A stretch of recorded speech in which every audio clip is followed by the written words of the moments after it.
Okay, as the mystery reader, I'm going to start off with the question, why would I pick up a romance novel? Why would you say, Bronwyn, sit your butt down, spent some time, you will really enjoy romance?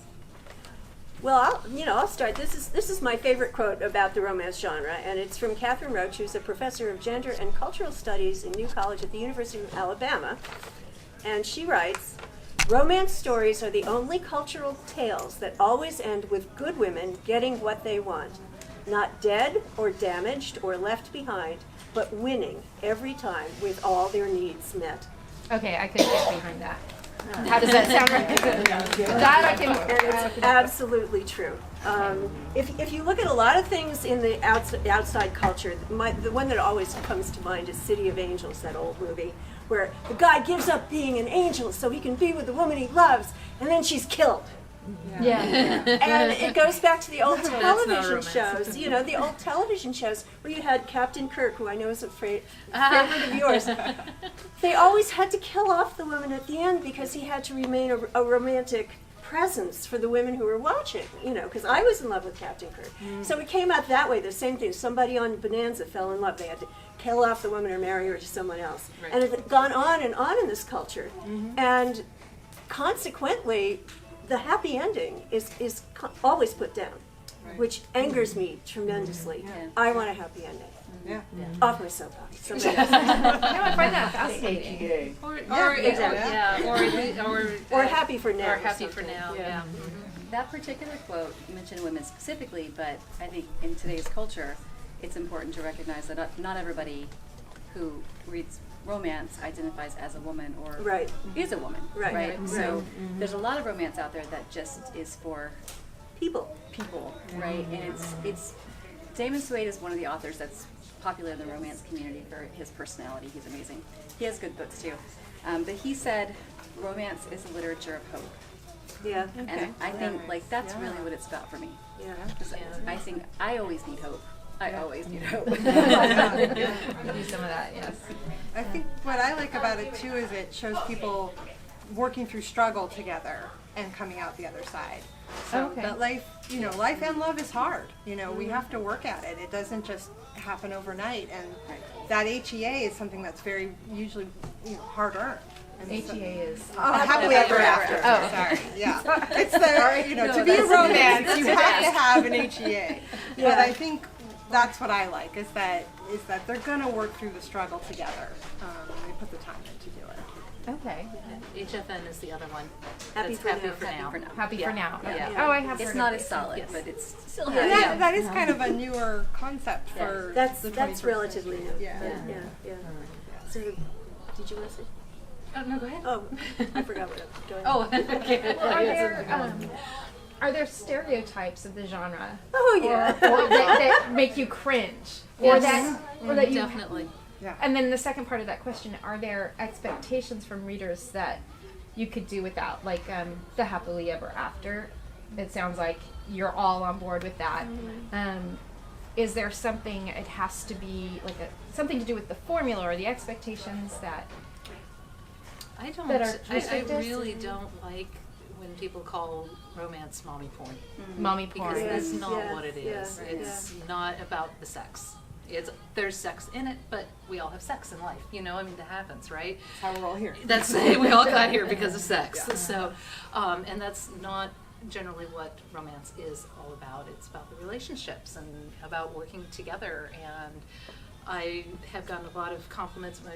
My first book, the hero and heroine work together. I mean, they are so strongly together throughout the whole thing, facing the problems together, and even when they're insurmountable, they stay together and work together on it, and I really like that. Sorry, what kind of form did you call it again? Something form? Mommy porn. Mommy porn. Mommy porn. Like it's nothing more than porn. Right. And that's not what it is. Yeah. And there are romances that have no sex in them. Yes. And not just. I mean, the inspirationals tend to have no sex, or it's either sex behind closed doors that happens between married people. But there are people who just write what they call sweet. traditionally they've been called sweet romances. Now, I write sweet people. I write nice people, so mine are sweet too, even though there's plenty of sex in them. But that's what they're generally called. So it doesn't have to have sex. It's about love, basically. It runs the gamut. You've got, there's something for everybody in the romance industry. So did you just say inspirational, like there's a subgenre? Yeah. Can you mention what the various genres are in romance? Oh God, there's so many. Amish romance is a really big seller.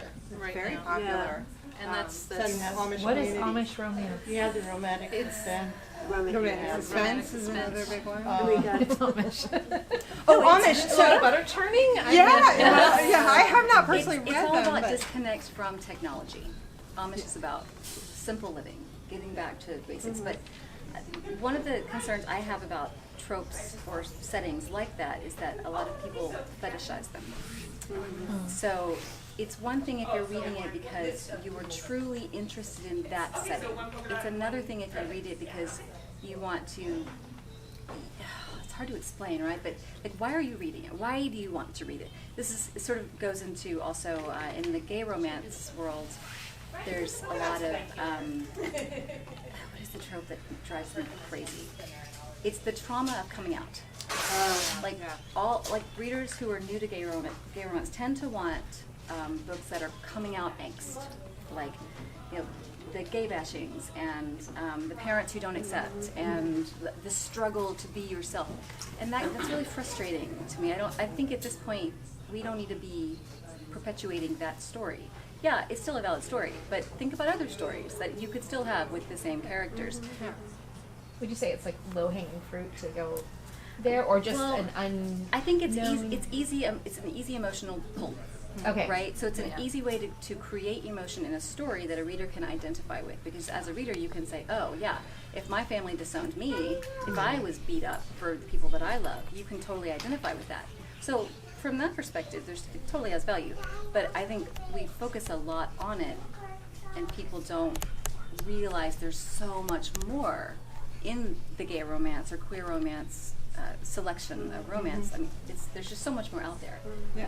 And it's still a really small genre at this point. And it's still Yeah. small, Yeah. yeah. We're trying to get more. it's getting way big. It's getting bigger. Yeah. It's A lot becoming a bigger. lot Yeah, more so when I popular. say fetishize it, that's sort of what I mean. Is Yeah, that. we should go back to the original question about different subgenres because there are there's so so many. Yeah. So far, we haven't even mentioned historical romance. Right.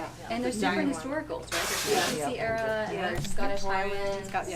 Well, Some unfortunately, steampunk you know what? crossover. When I started writing back in the dark ages, when we used to put paper manuscripts in the mail, I'm not kidding, with a self-addressed stamped envelope, you could write just about any interesting historical setting. And these days, one of the reasons so many of the authors have gone on into self-publishing or publishing with small presses is because the market and the bigger publishers is becoming so constricted. These days, if you want to write historical romance, it really needs to be Regency, Victorian, or Scottish. And, when I started writing, there's a tiny little bit of Westerns. There were colonial America was big. Medievals were big. But so there's historical, there's romantic suspense, as you mentioned. Here's a beautiful, what do you call it? Sci-fi romance. Yes. Sci-fi Yeah. romance. Fantasy And actually, sci-fi romance is funny because there's even subgenres within that. Yeah. There is actually Western sci-fi romance. Yeah. Cowboy sci-fi romance. It's pretty fun. Yeah, it is just it's really awesome. You said Victorian and Scottish, and what was the first one? The Regency period. Jane Austen sort of stuff.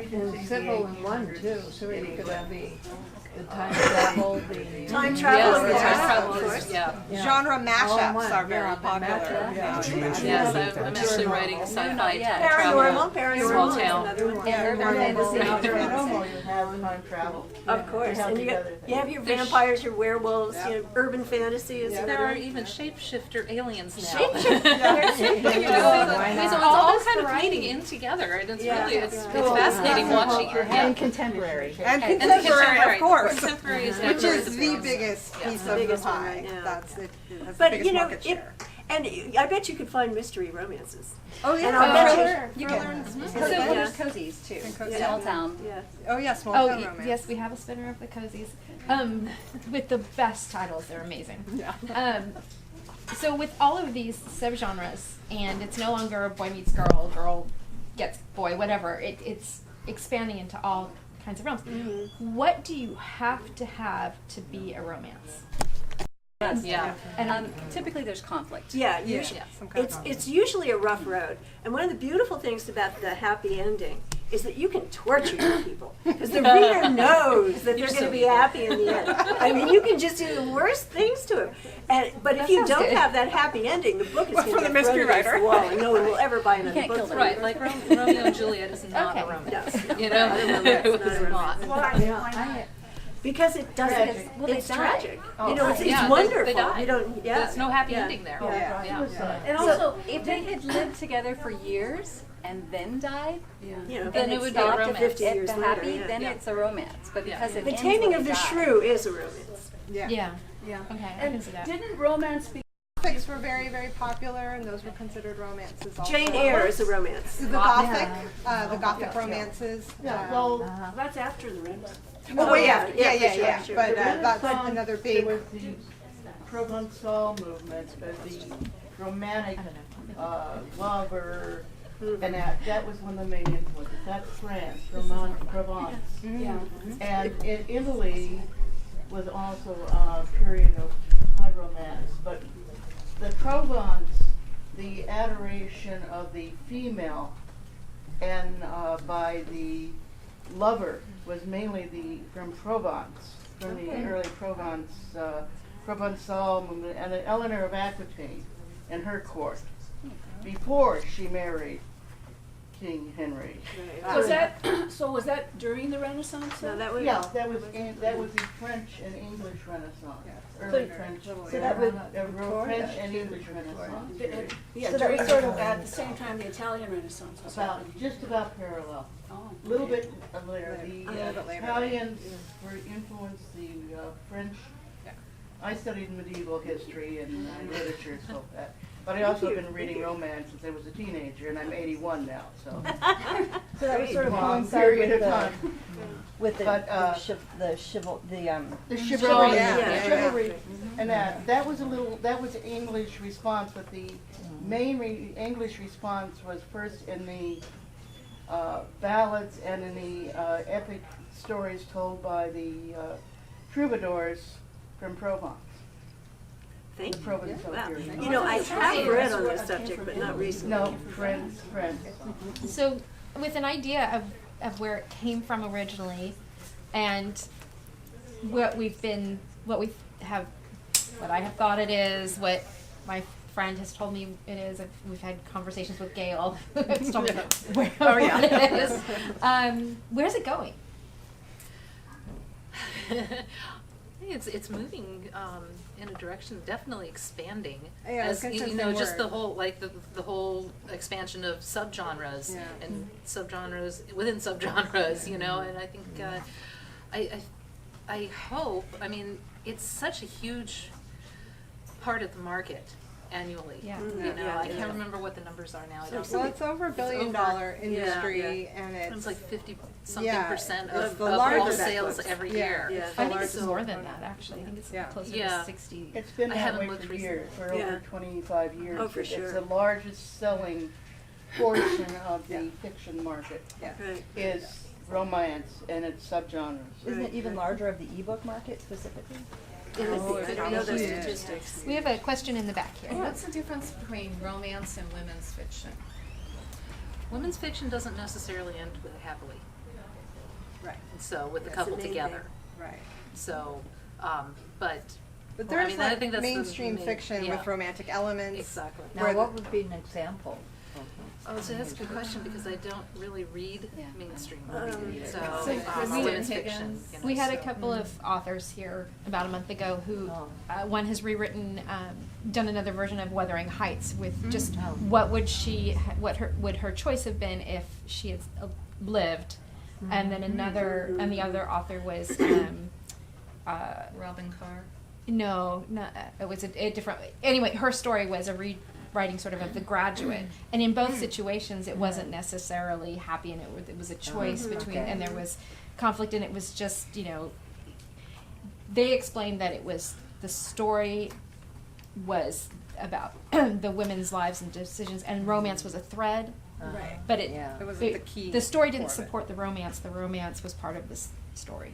Does that Yes, make sense? that- Yes, Yeah. that makes sense. That Kind of actually- like Gone with the Wind, I'm thinking. That just Oh. popped into my head. Yeah, Yeah. because that was not a happy ending. No, At right. least, you know, the first book. Right. But, And how about Marjorie Morningstar? Would that be considered? No, I that was Romance? mainstream. Yeah. But That was definitely mainstream. yeah, It was was not that- romance. Would that be Happy for Now ending? Were they together at the end? If they're Well, together at the end, no. even if it's temporarily together, even if they didn't get married and made it permanent, that's what a romance is. So if they are still Well, together at the end no. of the story. Nadine Gordimer would be an example of an author that would What be would you an call it? older author that was writing mainstream fiction, and but not necessarily women's fiction. I'm trying to think of one. And a lot of romance authors do transition into women's fiction. Kristen Yeah. Higgins is one of Right. them. Yes. I'm trying to think of a couple others, but she's one of the biggest ones I can think of. Yeah, I don't read it, so I can't give suggestions on that. Does the happily ever after always have to do with still being in partnership? Or are there happily ever after very often off by themselves? That's a great question to go back to a previous question, where is romance going? And I would like to say we're trying to incorporate more stories that represent more people. More diversity. So I'll get to your question. Traditionally, publishing has had gatekeepers, the big Yeah. New York publishers, and Yeah. the gatekeepers were typically white women. And so the stories that get published represent the stories that they respond to, that they identify with, which is typically white, straight women. But now that self-publishing is such an opportunity, we're seeing a huge diversity explosion, and I'm so excited about this. Yeah. And one of the things that comes into that is not having marriage as your happily ever after, because not everybody's idea of happy is marriage. So HEA just means what will make those characters happy? What do they need to be a better version of themselves as a couple? And the gatekeepers typically, too, were not working class people. Being an editor, a junior editor in a big publishing house doesn't pay very much to begin with. And it often follows something like an unpaid internship, which traditionally people who don't have a lot of money can't do. Yep. Which means, unfortunately, that a lot of non-white people were just basically priced out of being able to do it. So you wouldn't even see too many African American editors. I have had one.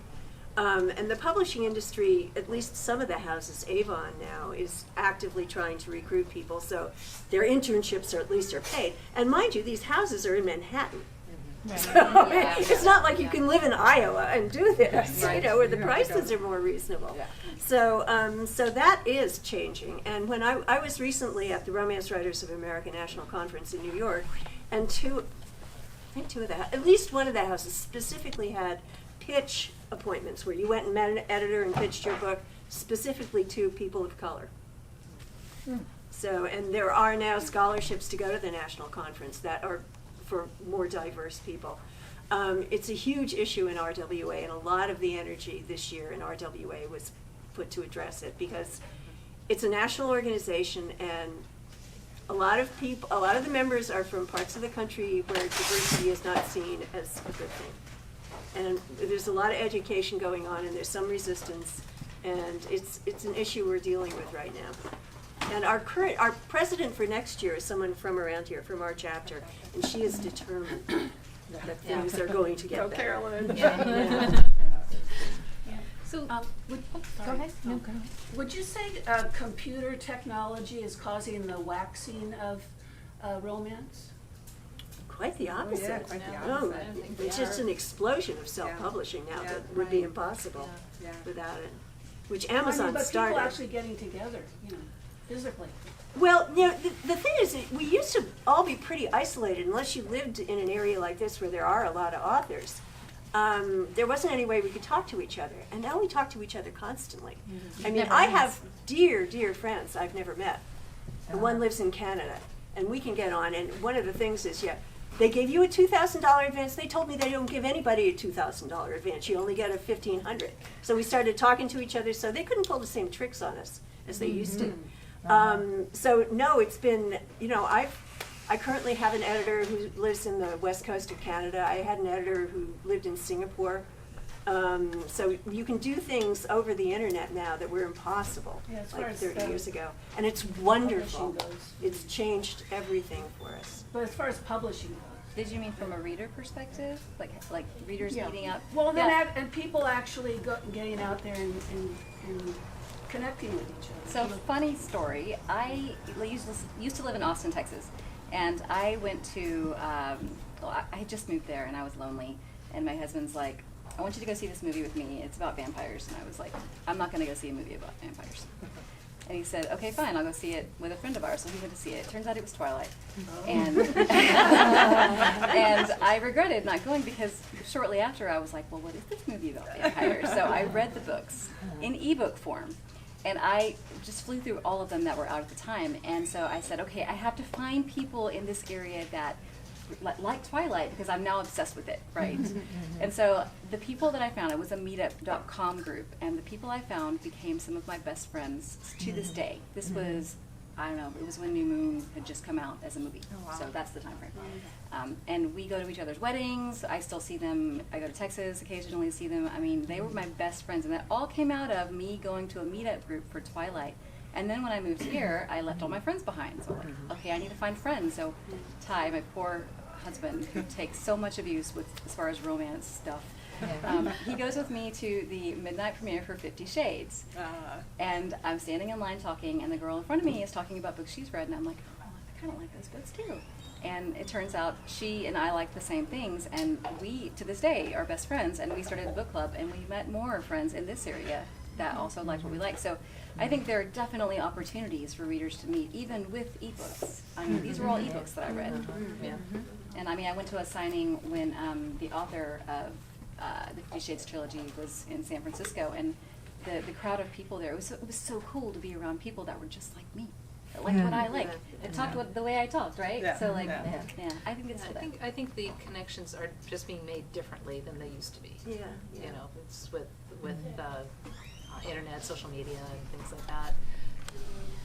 The connections are being made, they're just being made in a different way than... Yeah, I generally find, I've had a couple of instances that don't even involve writing, where I met a bunch of people online, and after a while you just say, we need to get together. And, my favorite band, I met people, a couple of them live in Canada, Virginia, when Tower of Power is playing in Las Vegas, there are like 20 of us from all over the country and Canada who were there for 3 nights. I would never have met these people except Tower of Power had a message board where I met them. That's very cool. Yeah. A good way to meet people is to go to the romance conventions. Has anybody ever been to a romance reader convention? Yeah. Yeah? Which ones have you been to? RT, Romantic Times, book reviews. Right. I was going from the RT convention. I went from 2000 to the last one in Reno. Yeah, I was and there. then I've gone to the BLC last year, this year, and I'm going to the one next year.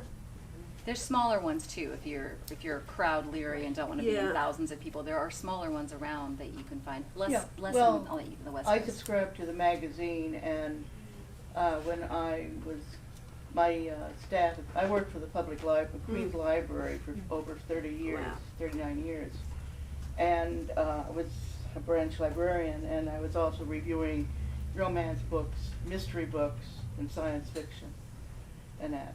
But I've been a reader for a long time, and I subscribed to the magazine for about 3 to 5 years and saw the pictures of all the conventions they had. And my staff didn't think thought I was joking when I said, when I retire, I am going to go to the RT conventions. And I started going when I retired. And so now you've gone to the successor. It's Book Lovers Club? Book Lovers Convention. Convention, right. Well, it's run by the same person who used to run. Yeah, I've forgotten her name.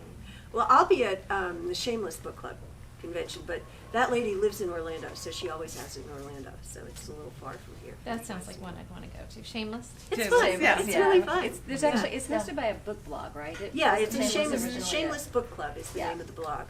That's interesting. We should go. Let's go. Orlando.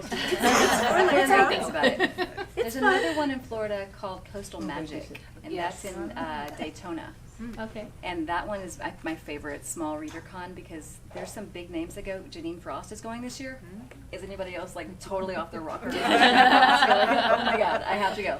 And you regularly get to sit at the table with authors that you've grown up with and idolized, and like it's a small con, so it's high exposure for readers. No, well, really cool. RT had pre-cons. Yes. That for about 2-3 years where we were actually like, we went in early and we behaved like tourists, and a lot of the authors went on to either were the guide for the pre-tour or were on the pre-tour with us. So I started to know Heather Graham and a lot of the others by, hi, here we are next year. You know, most romance, I can't speak for other type of authors, but most romance authors, we love you guys. we love it. And we want to meet you, and you know, we're approachable. We're really happy to talk, because talking books and everything is wonderful. So don't ever be ashamed to approach an author. What kind of books do you all write? Go ahead. Well, what I'm talking about today is this is contemporary romance. This is the main thing I'm writing right now for. It's a small publisher called Entangled Publishing, but they put a lot of books out and they do rather well. This one actually made the USA Today list. So this is straight contemporary romance that's kind of sizzling. I also write novellas for a strange little press that I've been with for 14, 15 years called Changeling Press. And I'm writing, and they're super sexy stories. They're short, and I'm writing one about shifters now. So, and actually, it's set in somebody's computer game. It's like one of my Kindle games, but the game is called Sexscape. And suddenly, my women find themselves in Sexscape with characters like Sir Spanks-a-Lot. So, Alice, would you be willing to read an excerpt? Well, I will, but you guys. Well, I was wondering if we could go one at a time. Sure. Oh, okay. Would that be All okay? right, well, do you guys have time for this? Because I do. Yeah, I had a bookmark. I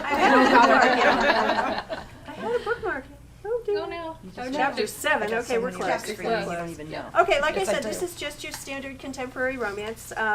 Just 1 week. My hero is a professional football player, and my heroine is a research scientist. So, chapter 6. Later that night, Alex found the opening he'd been looking for ever since deciding he'd surrender to the inevitable and make love to Michelle. He'd sat in his bedroom after everyone had gone to bed, digging up enough courage to go out and knock on the cottage door.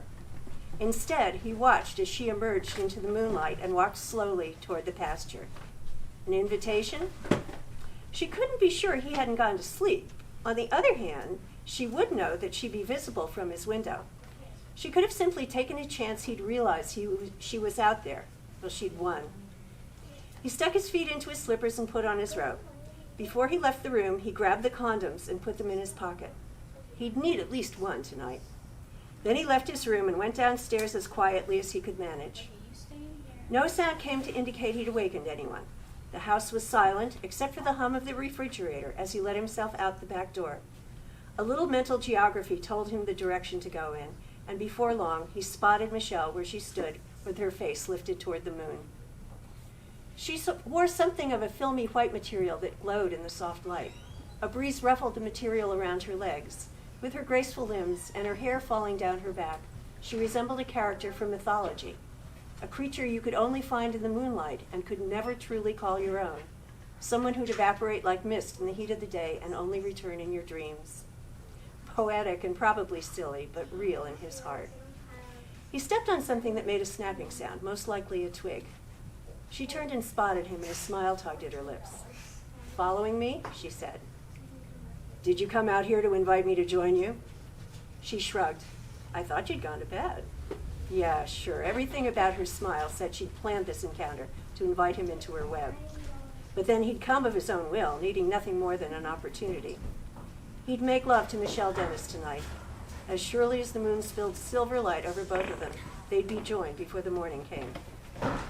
"Lovely, isn't it?" she said. "I've missed this." "You must have full moons in Massachusetts." "I don't mean the moon," she said. "I mean being with you." Of course, their togetherness could be nothing like their earlier innocent friendship. She'd never come to him wearing a negligee, and he'd never had a condom in his pocket.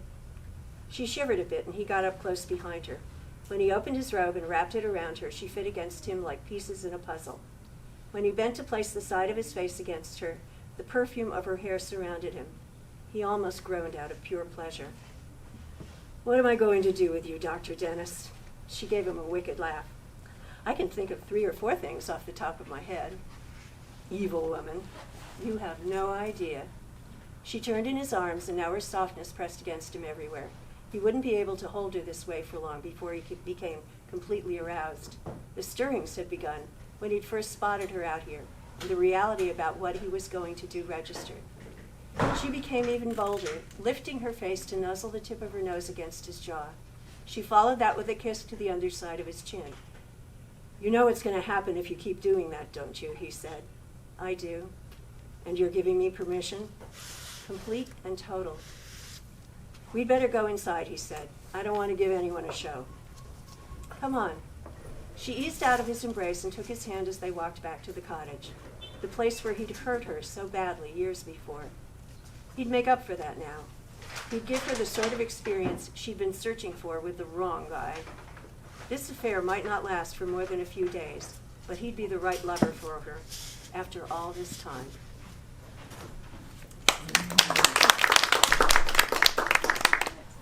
Wow, and so maybe that's a hint at why she has so many bestsellers. That was beautiful. Thank you. And so many different ways. Wow. And I forgot I was sitting here at work. Anyway, does anyone have any comments or questions for Alice? That made me think of a question. A part of it was, can you, do you want to talk about the importance in any of your work specifically or not of consent? Yes. Yeah, that's that's exactly. really I was good. thinking the exact same thing. Yeah. It was consensual. You and know, that's I was shocked. I read something I probably had published in 1998 or something, and he was so pushy. I mean, he didn't physically restrain her or anything, but it was like, "I have to go." "No." It's just like, you just would not do that today. I mean, I love that book, and I might rewrite it sometimes, but I would certainly change that. You know, Me Too had a big effect on how we look on these things. If you look at the really old romances like Vic Dean, which was the iconic romance from way back when, I mean, there's a rape scene in there. You know, it's when he's raping her until all of a sudden she's enjoying it. yeah. No. So, Well, yeah. it's like Luke and Laura from General Hospital. Yeah. I mean, come on, you know, it's- Now we're talking, 1980s? Yeah, Okay, but okay. even as a young But teenager, yeah. I was like, Yeah. Yeah. Well, it sort of immortalizes it, right? So it makes you think it's okay. It's been published, therefore it must be a thing that's okay to do. And maybe I'm supposed to be that way. And talking about going back to tropes, there is a thing called dubcon and non-con. So Ooh, dubious yeah. consent and non-consent, these are actually story Yeah, they're themes. And I think it's important that we realize it's okay for these to be themes, but we need to recognize that non-consent for titillation is fantasy. It's not something that we should expect to be reality. So when readers, I think it's okay for a reader to say, I enjoy non-consent. I enjoy non-consent. I enjoy dubcon. Those are just interesting to me. I would never want to be in a situation where I do not have the ability to give consent or where my consent is dubious. Right. But I think it's okay to read them as a reader as long as you can make the connection that it's for different reasons. It would go in the category with like dinosaur romance. Right. Like it's not gonna happen. not I don't want it. But wow, everybody has different wants and needs in their lives, Yeah. right? And there's nothing, just because yours are a little edgier by society does not mean that they are bad. Right. It just means you need to be careful about how we portray relationships. And if you do, you know, like I've occasionally done light bondage, you know, which people are just playing around with it. But if you're going to get into something like bondage and submission, consent is incredibly important. Yes. And, That's a key ingredient. Yeah, and I was blown away listening to somebody who was actually into it, you know, at just how much care you took with the other person. Yeah. How about 50 Shades? Was that consent? Well, I will tell you, you know, the person I know who was into the bondage submission lifestyle, they had a real problem with the fact that that his desire to do that was considered pathological. That it came because he was 50 Shades of upped up, you know, effed up, okay? And so people who are into the lifestyle, they have no problem with, like Alice Gaines writing a little thing where people are playing around with it. But if you want to portray it as the result of psychopathology, then they have a problem with it. Right. So Yeah, 50 isn't the best representation of a lifestyle BDSM relationship. No. Oh, it's really not. So, because he is damaged as a hero. And that's what makes him interesting, honestly, is because he's so damaged. And so the reader's like, she's going to save him, right? Which is kind of a dangerous trope, I think. Yeah, it changes. Well, it is if you take it seriously. Again, that's something, right. Like my favorite story in the world is Jane Eyre. And, he's damaged and she saves him. And it's healthy as long as you know that's fantasy. Right. I love the retelling of Jane Eyre that Lindsay Fay wrote, where the young Jane ends up killing a few people along the way. Oh my. But there's romance in it. So. Sure. So Pride and Prejudice and zombies. I just ordered that. I haven't read it, but I just ordered it. No, it's so zombies. Lee, prophecy is sci-fi. Yes. Is that your what you lean into? Yeah, I write mostly sci-fi. Being a new writer, I have been writing just my prophecy series. So I have 3 novels and a novella and a short story, and I've got another short story that is going to be available shortly for people who sign up for my newsletter. I have another novella coming out, and I'm working on book 4, the novel book 4. So, Overachiever much? the short ones are really kind of fun to write because they get done really fast. I need to learn that. Oh man. Oh wait, hold on.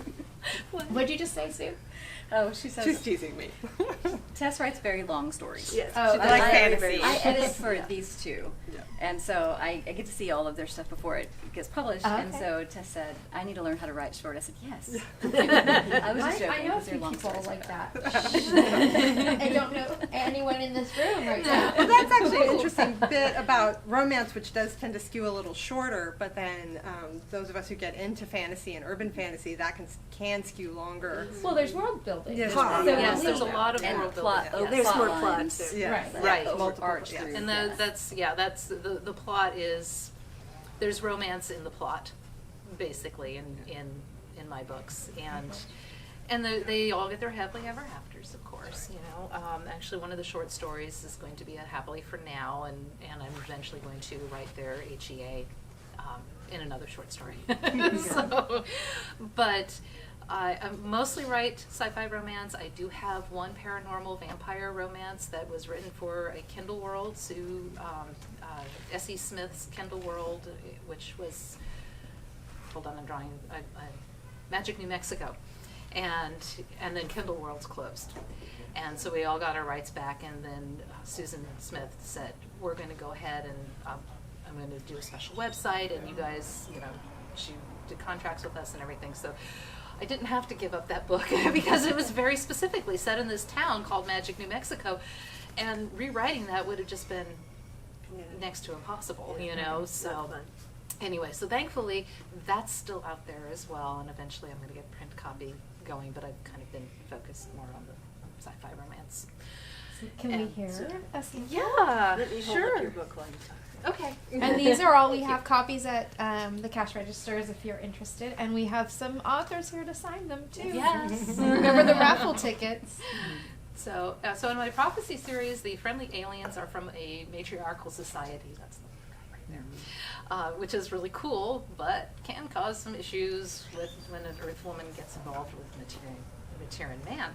So I'm going to be reading 2 edited scenes from my book, which the heroine Alex has opportunities to influence the actions of her Materan mentor Greg and the Materan man she has fallen in love with, Griff. And I will discuss at another conference about naming your characters. Same letters. GR. Especially when they're best friends. It's like, oh my God, what did I do? Griff, Greg, So, yeah, so if I mess up, sorry. I've been practicing, so. So in the first scene, Alex is sitting with Greg, and they have very different reactions when they witness a human man come in and kiss Griff's cousin, who's a Materan woman, for the very first time. Alex turned in her seat, Bodhi stood intimately close to Aura, gazing into her eyes. He lifted the book from her hands, closed it, and set it on the table. Aura's lips parted as Aura's lips parted as long, masculine fingers wove through her gold hair, and Bodhi slanted his mouth over hers. Oh, good Lord, a kiss didn't get much more romantic than that. Greg pushed out of his chair. His hands balled into fists. Waves of anger rolled off of him like heat from a furnace. Alex grasped his arm with both hands. Don't. But he's forcing himself on her. Does Aura look like she's being forced to do anything she doesn't want to do? It was true.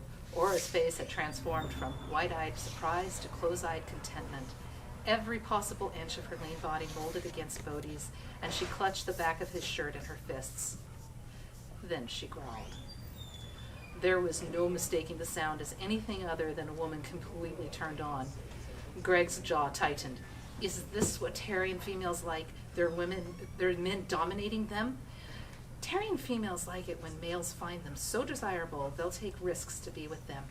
You have to admit, coming in here knowing that you have a gun in your hand was pretty risky for Bodhi. Greg drew his brows together as though contemplating her words. Alex leaned forward. What's that sound, Greg? Could it be Aura? Still not protesting? His eyes flashed a warning. All that was missing was smoke spewing from his ears. He yanked his arm from her grip and scowled down at her. We will continue your exam later. He strode out of the operations room without another glance at Aura and Bodhi. 30 minutes later, Alex walked among the trees, her fingers entwined with Griff's. How did your Tellem exam go? Griff asked. The events in the operations room flooded back and she grinned. Didn't Greg tell you? Griff frowned, a V forming between his brows. Oddly, no, he seemed preoccupied. Well, we were interrupted. He raised a brow and she related the encounter between Bodhi and Aura. Griff, Bodhi gave her the most passionate kiss I have ever seen. Aura and Bodhi had found happiness together. Who wouldn't be thrilled about that? Well, other than Greg. Griff's abrupt stop brought her up short. Greg didn't stop him? Good grief, was he pissed about this too? She'd expected him to be a lot more philosophical about the situation than Greg. He wanted to, but I didn't let him. Bodhi should not have taken such liberties. That was Aura's choice to make. Are you kidding me?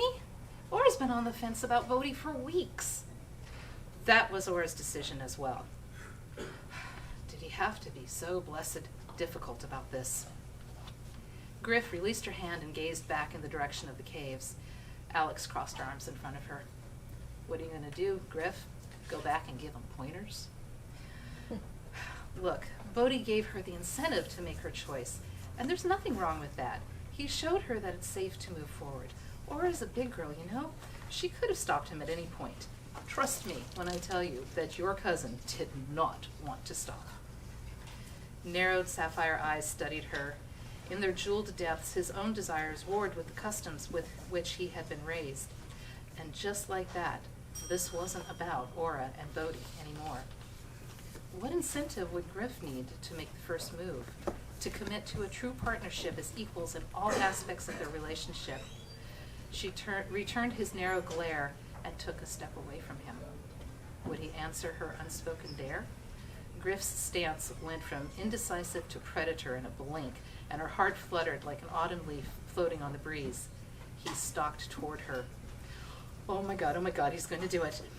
Anticipation numbed her hands and feet as Griff reached for her, claimed her mouth with a searing, dominating kiss. A sense of need bordering on desperation rose in her as she pressed closer, all her thoughts pinging in different directions, crashing into each other, shouting until they coalesced into a single word. Yes!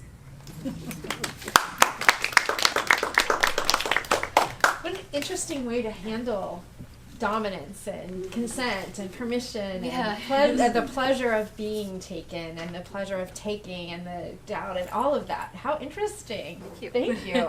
That was very cool. It was fun. It's really fun writing about them. That was very interesting. What did everyone else think? Do we have any questions for Lea about that? About creating a whole different world and environment and species in the context of human relationship. I've got one. So obviously you have to do a lot of world building for a Yes. story like that. How much time or effort, I don't know if you want to quantify it in time, but do you take before, like, how much of that happens before you even start writing, or do you just start writing it and it goes along? I'm not phrasing it very well. How does world building factor into your process?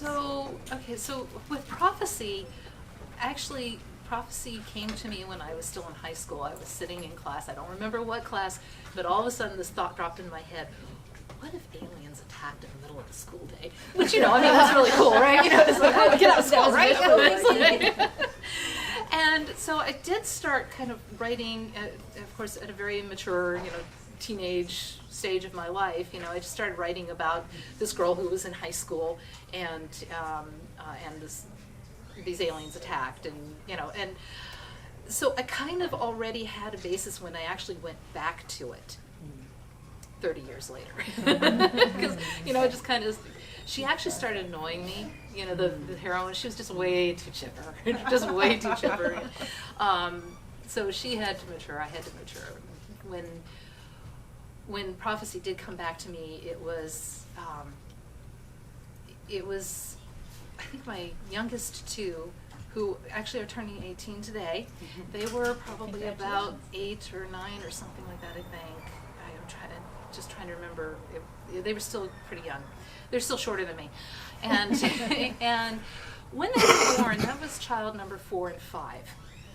Yeah, and so my muse just said, I don't change diapers and I don't wipe snotty noses. See ya! And she just left, and there was just nothing. And I thought, okay, well, that was it.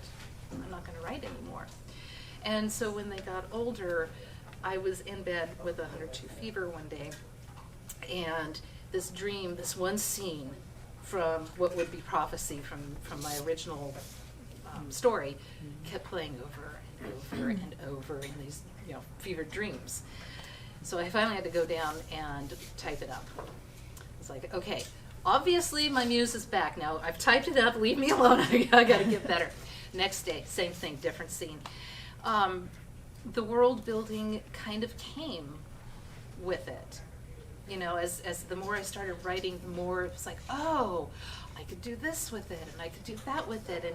And the one thing I really love about writing sci-fi romance is that you can make the world. I mean, you can do whatever you want, and you just have to be careful not to write yourself in the corner, you know, which can happen. But so since prophecy is pretty much the series that I have been working on exclusively, to answer your question, I guess it would be it was coming to me in dribs and drabs.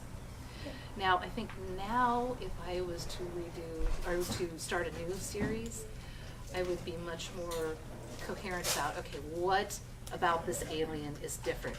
And of course, I have to make them different from my blue aliens and my green aliens in the prophecy series. So, so I think I would probably try spending more time building the world and, you know, discovering what secrets they have than I did with this one.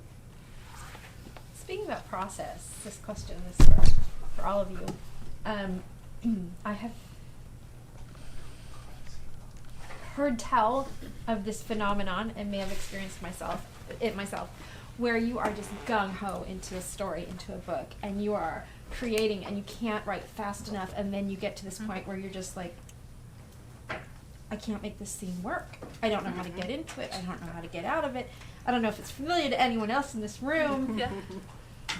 Do you recognize? You're nodding your head, Totally. like, yeah. Yes. What do you do? Totally. Yeah. So what do you do? So I just throw in something that is just completely off the wall. What is the worst thing that could possibly happen at this very moment? Okay. And I put it in there and see where it goes. And sometimes it works, sometimes it doesn't, you know, but sometimes it works. And I don't have to throw away an entire scene, just a part of that scene. Right. Yeah, I look at the scene. I've done that several times, especially when I was first starting out. I just got the first book I started that I ever finished just had a scene that wouldn't work. And I went and I wrote 2 other books. And I said, I don't need this scene.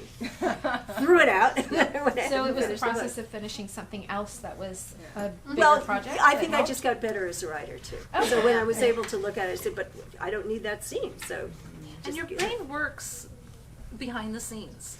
When you're, I mean, It does. Oh, you, yeah, you oh, give yeah. it, you give it something to do, a problem to solve, and it's working on it, even when you're not thinking about it. yeah. And That all of a is sudden, out fantastic. of the blue, I'll have an answer. It's just like, and it could take, a matter of hours to a matter of months, before it happens. But it will eventually happen because your brain is constantly working on it. Especially in the shower.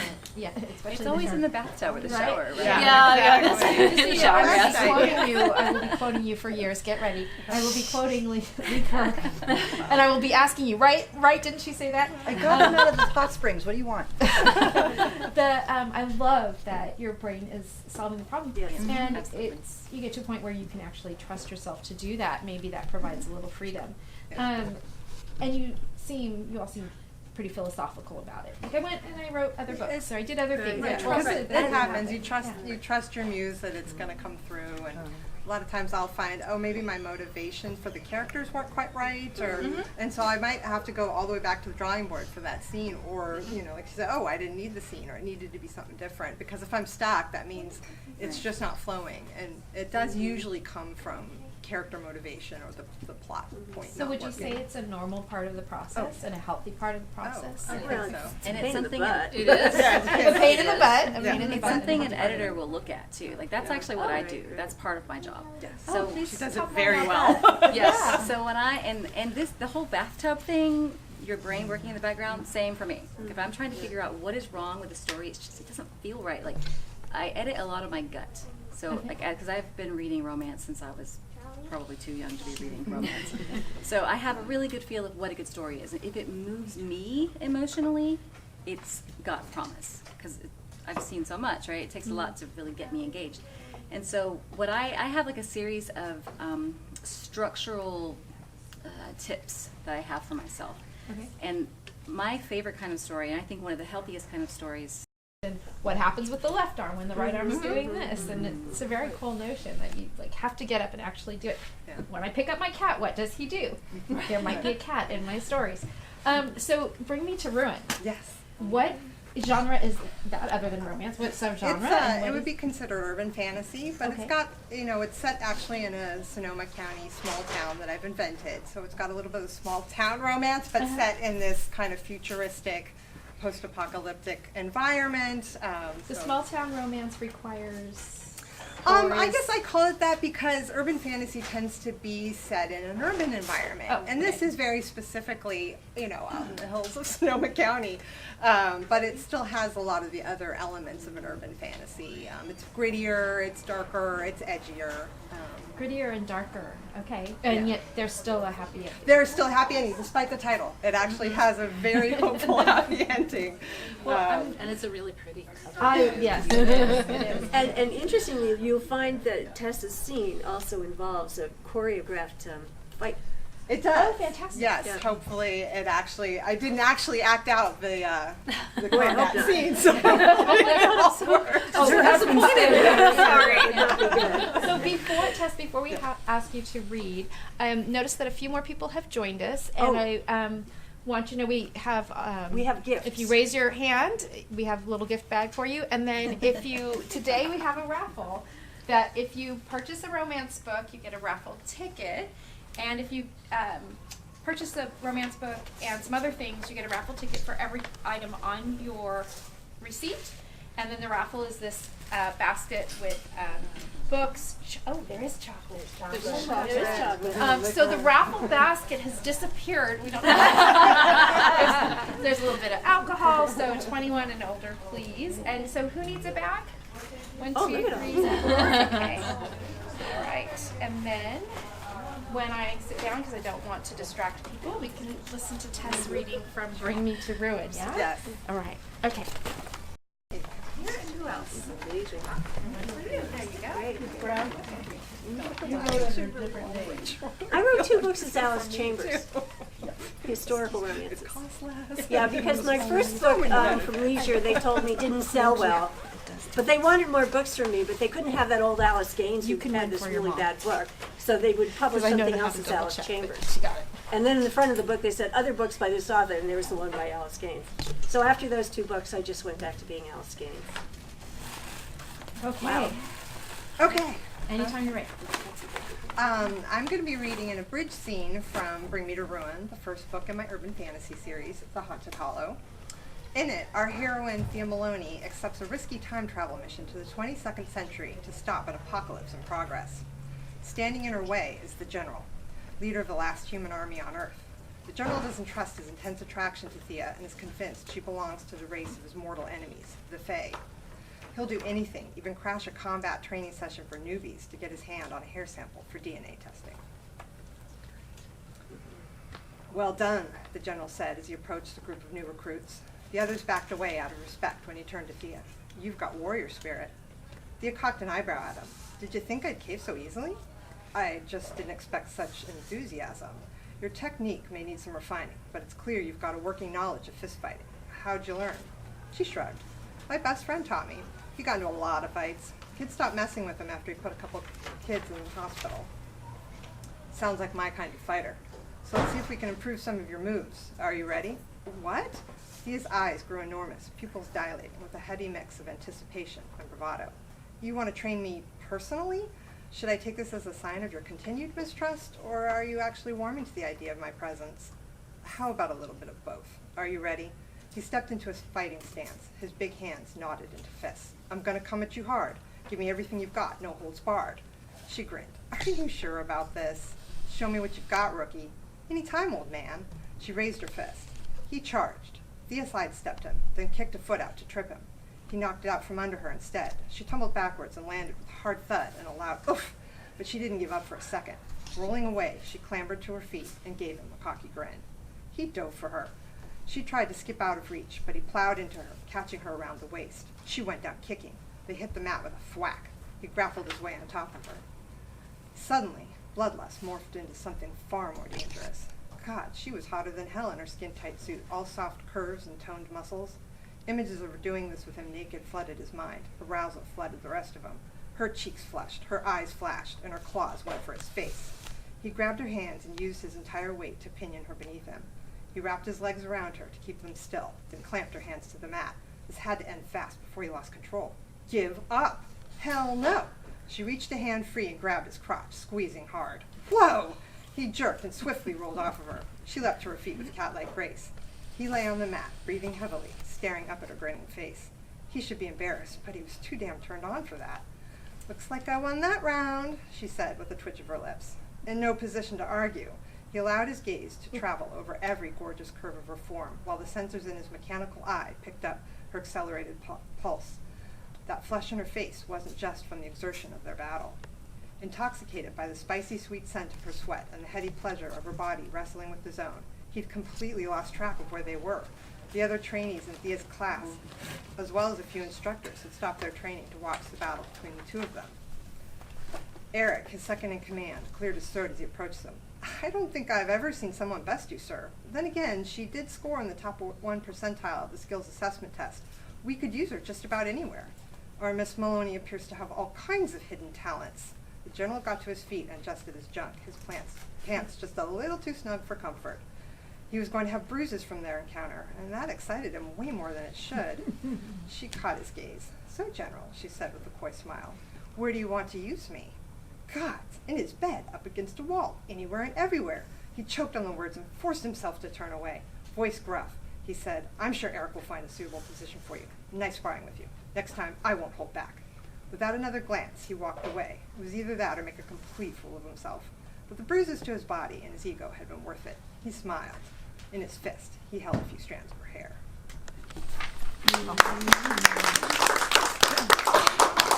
And I'm reminded I'm at work. Thank you so much. Yeah. That sounded like a real physical encounter to me. Yeah. Did anyone else have an issue with the fight scene? No, I love the little bits of humor that you Yes. put in. Thank you. Yeah. I think that makes it more fun and, makes it, for something that's as dark as a novel can be, it, brings out, gives you a little bit of chuckle. Yes, and we have a question over there. I liked how she didn't seem to notice, like, what he was thinking. Like, sometimes when people think about things, they start to do really weird crap.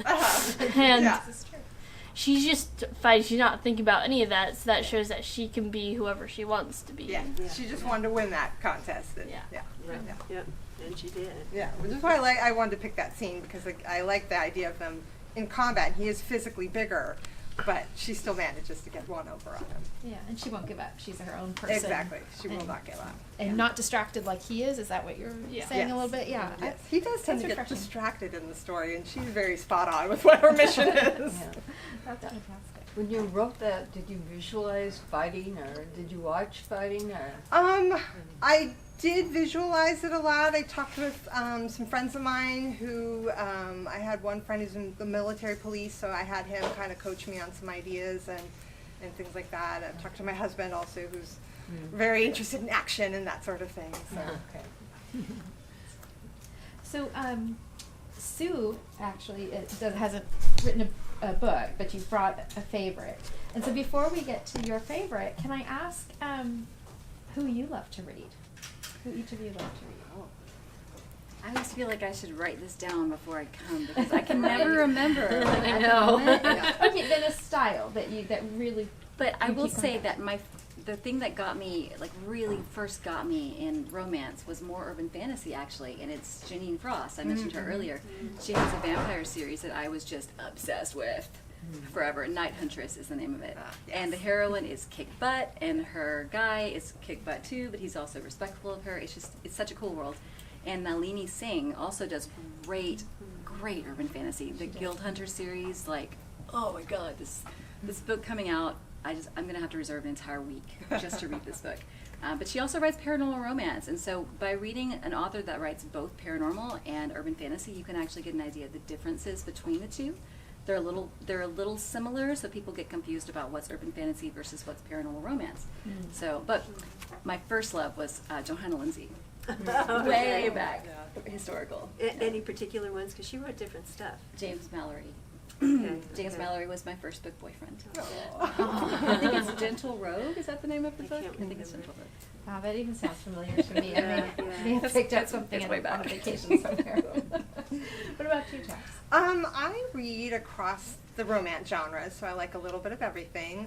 But a favorite that I have loved recently is Helen Huang's The Kiss Quotient and then The Bride Test. I just love them both, and I'm an audio book listener, so I listen to it all, but I love them both.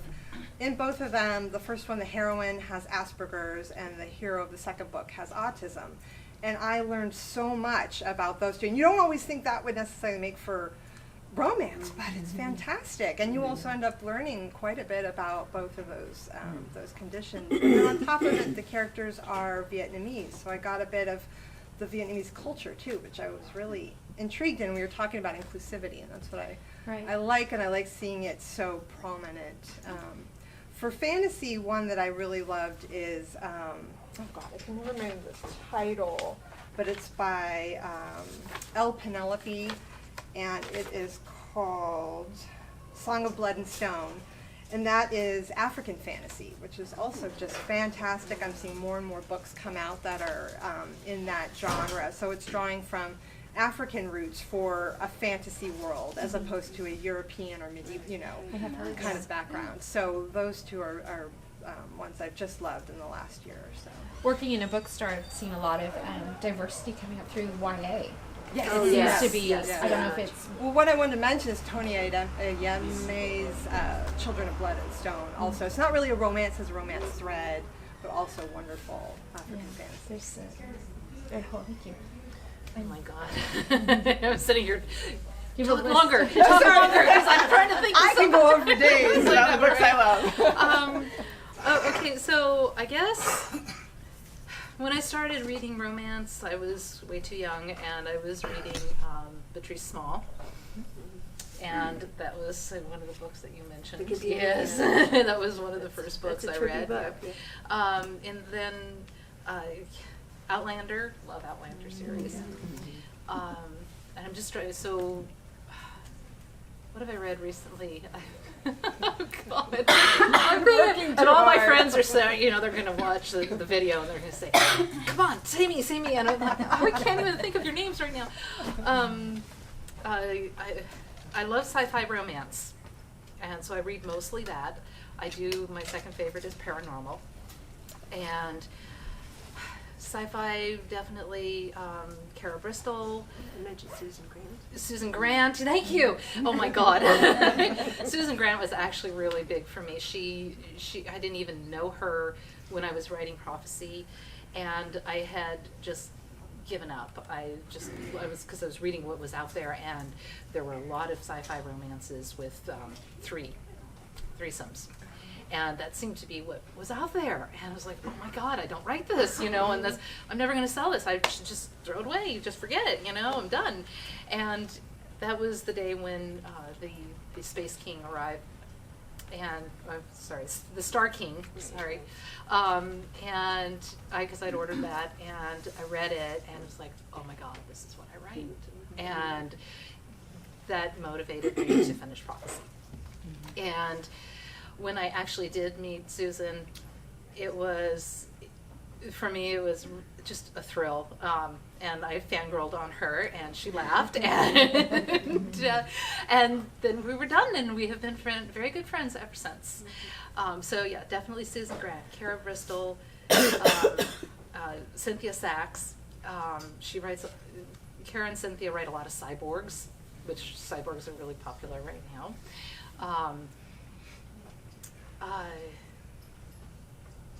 Let's see, I'm trying to come up with somebody for paranormal. One of my chapter mates, Kara Lockhart. Oh, yeah. Yeah, and so she writes a lot of shifters, alien shifters. So it's kind of does both for me, you know, it satisfies the sci-fi and the paranormal part. So, yeah. I love a big fat historical romance. Yeah.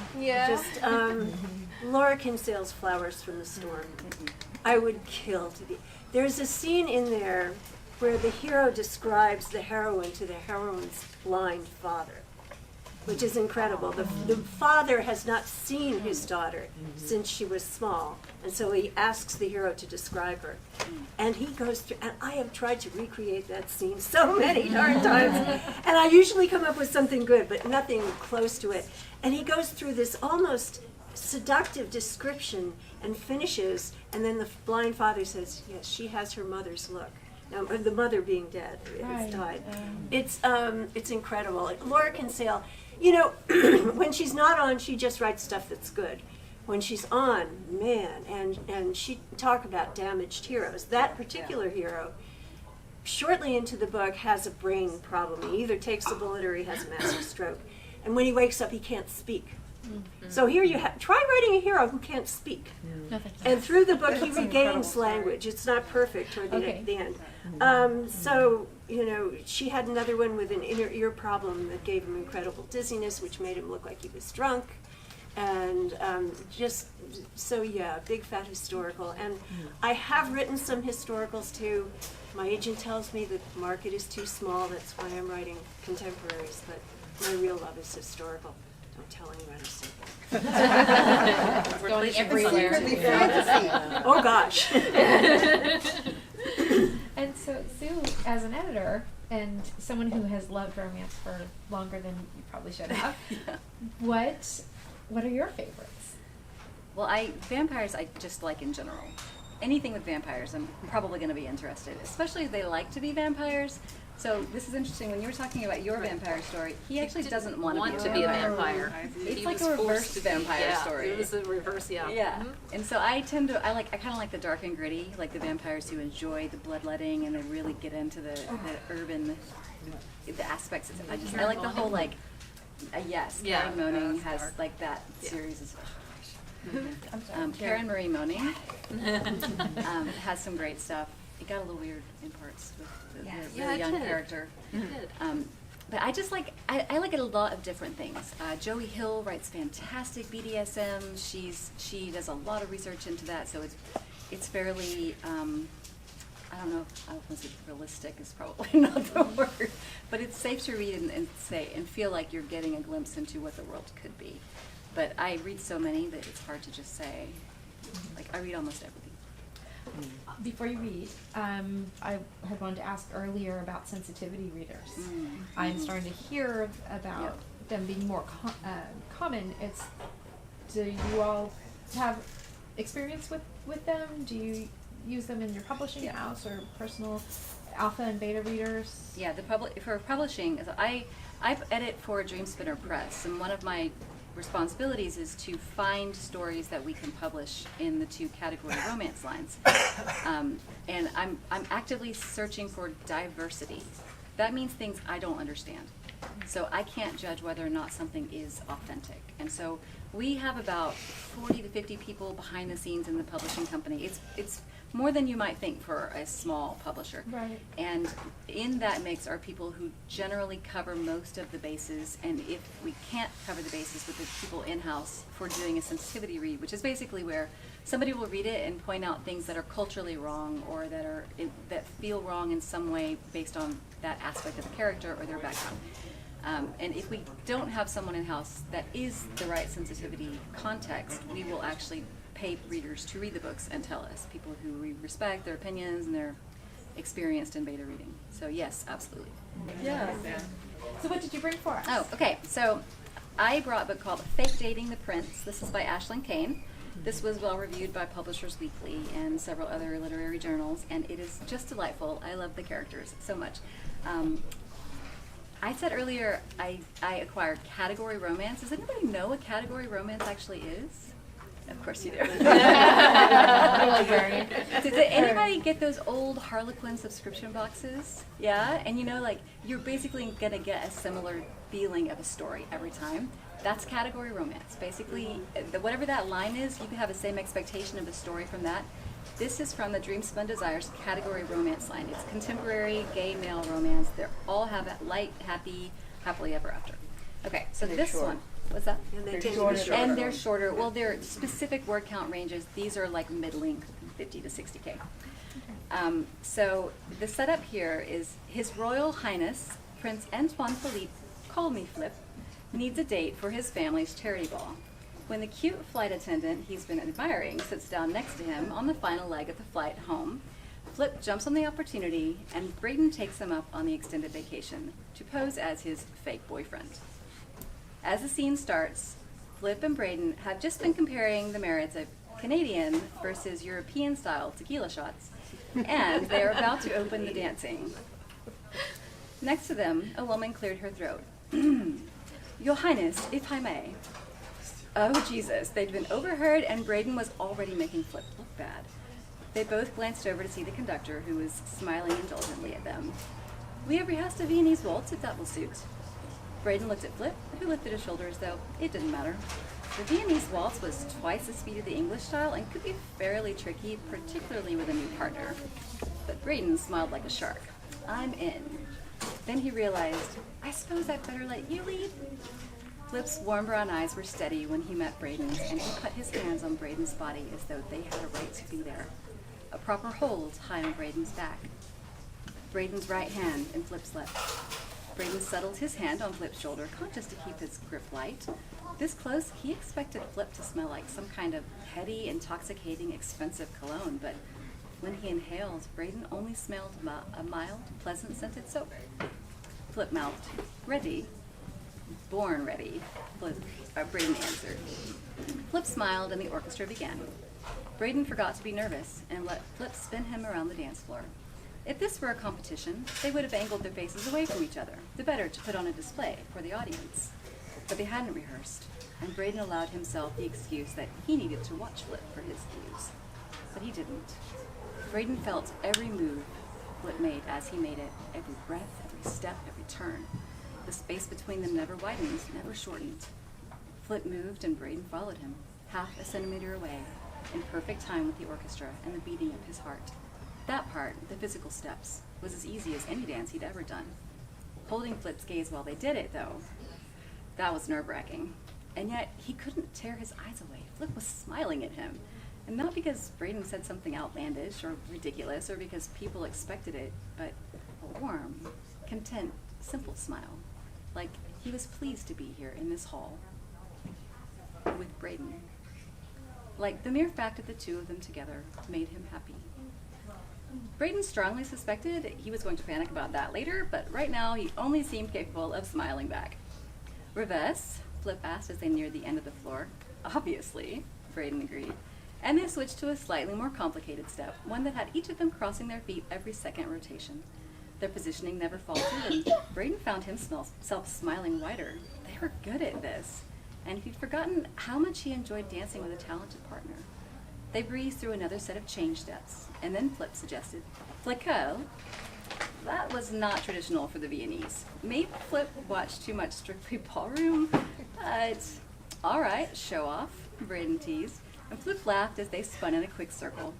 He dipped Braden at the end of it, either to prove his point or just to be silly. They almost missed a step on that change, and Braden took control for a split second until they recovered. Then they were spinning the other way, back to the natural turn for the final bars. Music died down, and for a moment, the ballroom seemed to hold its breath.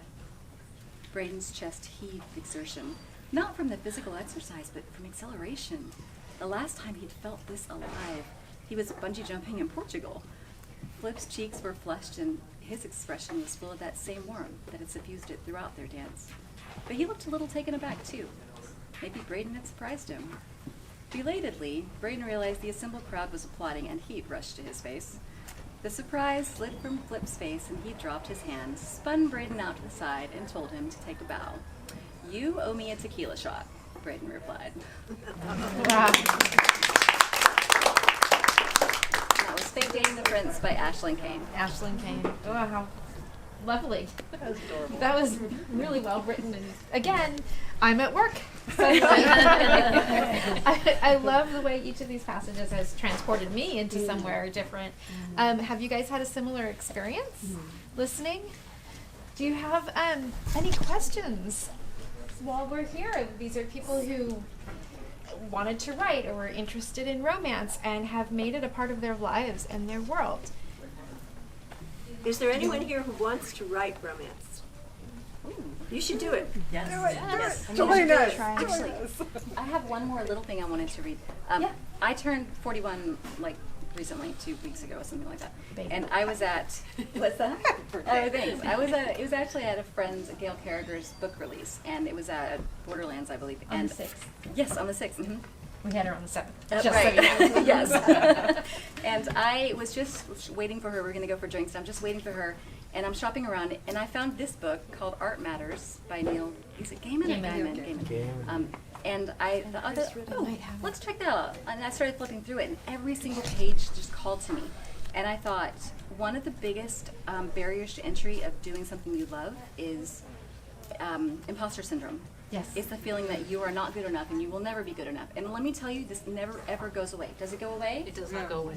Does not go away. If it goes away, you need to be afraid. Yeah. You are suddenly done. I wanted to read, because this book is all about art and why it matters, and no matter what kind of art you're creating, I think it's important that people just take a chance for themselves. So I thought I would read, very short, it's not very long. First of all, when you start out on a career in the arts, you have no idea what you are doing. This is great. People who know what they're doing know the rules, know what's possible and impossible. You do not, and you should not. The rules on what is possible and impossible in the arts were written by people who had not tested the bounds of the possible by going beyond them. And you can. If you don't know what to do, then just go and do that. And that's much harder than it sounds, and sometimes, in the end, so much easier than you might imagine. Do you have this book? Do we have Art Matters? We do. I think, is it sci-fi or art? Where is it?